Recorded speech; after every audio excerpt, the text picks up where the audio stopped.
We just spoke to Dan Fletcher, who says he doesn't believe he's a risk for this game despite his lack of competitive football. Do you agree with him?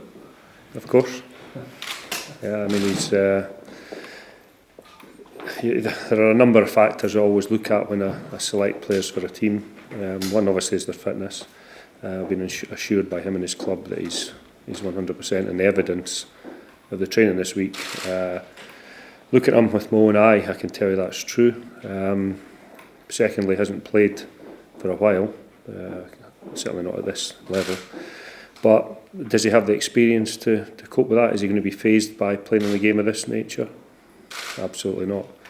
So for me, it's just an easy decision, and I'm greatly encouraged by what I see in training this week. Is his experience and his calibre, does it almost make him an exception to the rule? Because you have said in the past that players who haven't been playing regularly would find it difficult to be selected. Yeah, but there's a difference between not playing regularly because you've had injury problems and not being selected. It's been proven in the past that any big match that Manchester United have been involved in, Dan Fletcher's been one of the first names on the team sheet. I have absolutely no concerns whatsoever. In fact, I can tell it's a huge bonus for us to have Darren fit, available and ready to lead the team. Do you feel Scotland are in far better shape to play the Czechs now than they were a year ago? Yeah, simple answer to that is yes. The players have improved enormously. The system that we operate now is one that everybody understands and suits the players. This time last year, in all honesty, I wasn't 100% certain what our best team was and what our best options were going into the competitive matches. You have to bear in mind, of course, that in that sort of 9 or 10 month period after taking over this job, I think we'd had 2 matches, and I think it's difficult to assess players in 2 matches. And I have far more confidence in the group of players because of what I've seen in the last year, and I can honestly tell you that this is absolutely the best group of players that I've ever worked with. In terms of qualification, is this win or bust for Scotland? Yeah, it's getting down to the wire, isn't it? I go back to statements that I made before the qualification campaign started, and stressed the importance of the home matches, and it could come down to these next 2 or 3 games. Well, it's proved to be the case. I do believe that 9 points from the next 3 matches will be good enough to take us into a playoff place, barring unforeseen circumstances. And that's always been the case. So nothing's changed, other than we're in a far better place now than we've been for a long, long time. Craig, going back to the previous game against the Czechs, do you feel that you have developed personally as an international manager since then? I have more experience since then, of course. I mean, I only played 2 games in a qualifying campaign. So 1, I have more experience. 2, I have more understanding of the players that we have available.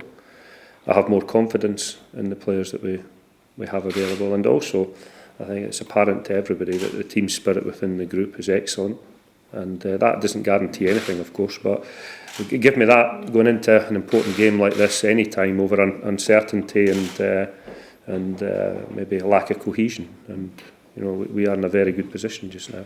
Did you learn much from the criticism that followed from that game? The criticism is always good, provided it's valid criticism.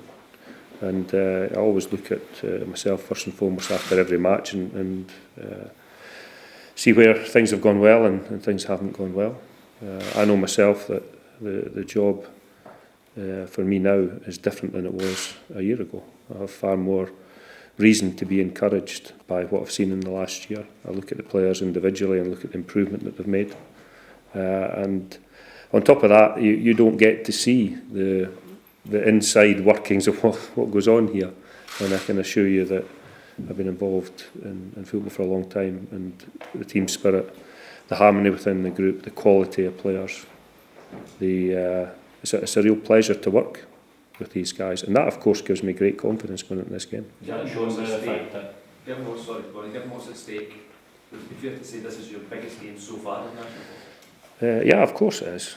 of course it is. It's the biggest match. It's the game that brings with it the most pressure, and that's something that I've missed with with club football. I get that every week, and for me, this is the most exciting part of international football. Have you ever felt, Craig, that's so much kind of riding on one game? I'm thinking of taking United to the cup final or whatever. Have you ever felt this one game being so big?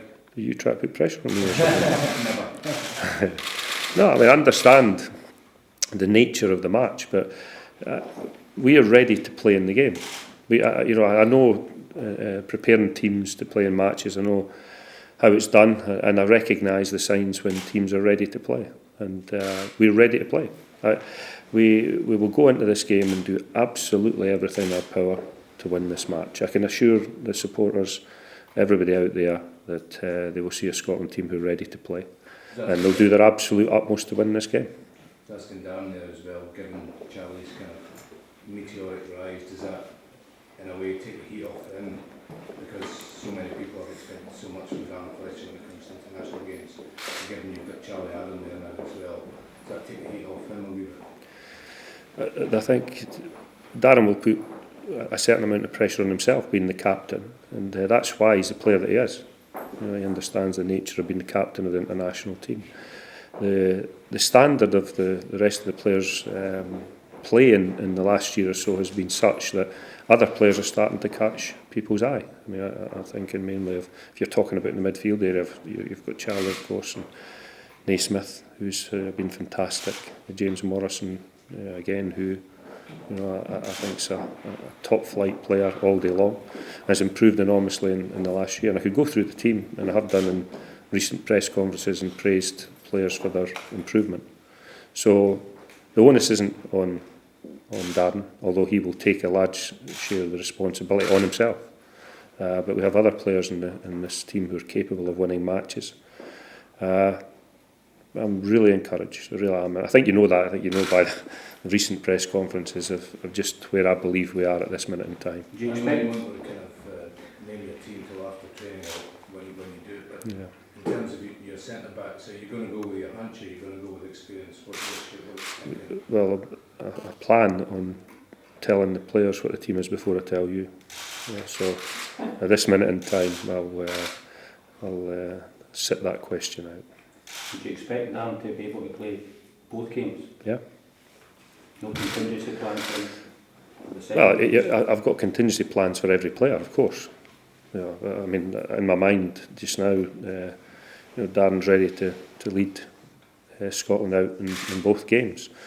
There are a couple of significant things that I would mention about this game at this juncture, and more than anything, I'm looking forward to walking out on the pitch at Hampden tomorrow in front of a full house, which had a sellout for a while now, with the hopes and expectations of the Scottish people placed firmly upon the shoulders of myself and the rest of the group.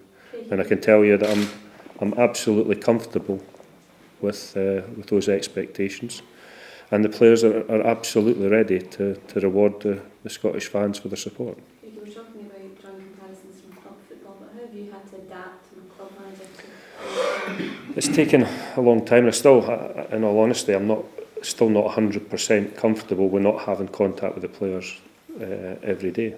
But I have to weigh that up against how proud I am to be the manager of the Scotland team, and to do this job. It's just impossible to have daily contact with players. I can say that where I am just now with regard to personal happiness, I'm in a really good place, so I'm enjoying myself. I'm thrilled to be working with this group of players. I understand the job a lot better than I have done previously. I see significant improvement in what we've done, and as I said the last time, I can't guarantee we'll win this game. I'd love to be able to do that, but I will guarantee everybody, as I did before the last game, that we're ready to play and we'll do our absolute best. This is the only Saturday 3 o'clock home kick-off. Talk to us a bit about the Hampden factor and what it brings and what it means to be stood on that touchline. Well, anybody who was at the Spain game last year, any of you guys who were at that game, will understand the pride that's associated being involved in a game of that stature. When you've got, okay, we've got Hampden full, but you've got people sitting at home who are glued to the television, desperate for the national team to perform and to win matches. And if you want to play or manage at the top level, then those are the expectations that you want to embrace. And these are the type of games tomorrow that I can tell you every player involved in the squad's desperate to play.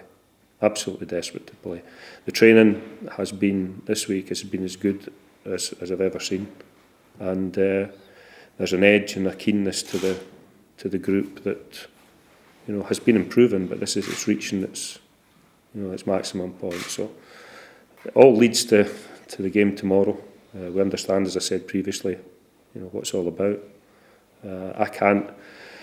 There's an unknown factor almost in every football match, and that's the opposition. I don't know what stage mentally the Czech Republic players are at. I don't know what stage the manager is at mentally. I don't know how good the harmony is within their group. I can't tell you that.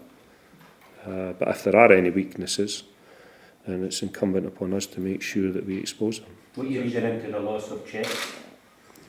Well, they've lost one of their best players. They've lost Polak, who I think is a top player. They've lost Nessie, who I believe is the best striker. But listen, I can tell you of games where we've lost top players, and you have to deal with what's in front of you. So, you know, they have a choice to make with some of their players, but that isn't, you know, I don't have any influence whatsoever on what the manager does. So we'll deal with whatever team we have to deal with. But the backup keeper seemed particularly inexperienced at international level. That's because Czech plays, he's that good that he plays every game. And the goalkeeper's not a position like an outfield player where he can adjust and maybe play in different positions to gain experience. And there's one goalkeeper, and if there's somebody the quality of Peter Cech and he turns up for every match, then, you know, you play him. And that's happened. So they don't have experienced goalkeepers. But, you know, that again will be their manager's choice of which goalkeeper they choose from. You touched upon the first qualifier for the Czech Republic. You made a bold decision in that and then had to stand your ground and kind of defend your reason, if I put it that way. How important was it for you to do that?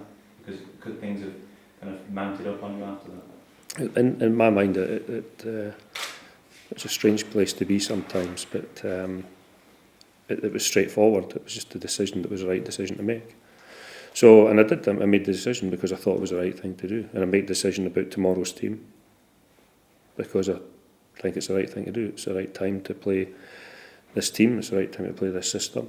And I've been doing the job for a long time, and I picked the team based on knowledge and what I believe is the right thing to do. So there's no point in having the job and not being able to make decisions. So that's what I'll do. What does the Czechs defeat in Norway mean for you? Is it encouraging, or does it make them more unpredictable? Two ways of looking at it, isn't there? There are two ways that a defeat can affect a team. One is they can bounce back and show resilience and prove that it was a one-off game where things didn't go to plan.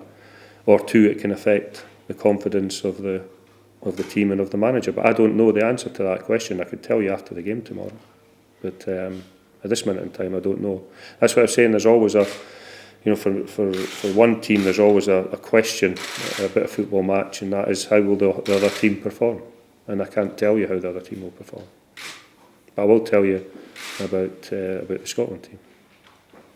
Everyone fit? No. Everyone fit? Yeah. Well, Grant Hanley's got tonsillitis, so he will join. He's been sent home, and he'll join up with us again on Sunday. He's improving, but he won't be ready for the match tomorrow. And we've had one or two little niggles this week, but everybody should be okay for tomorrow.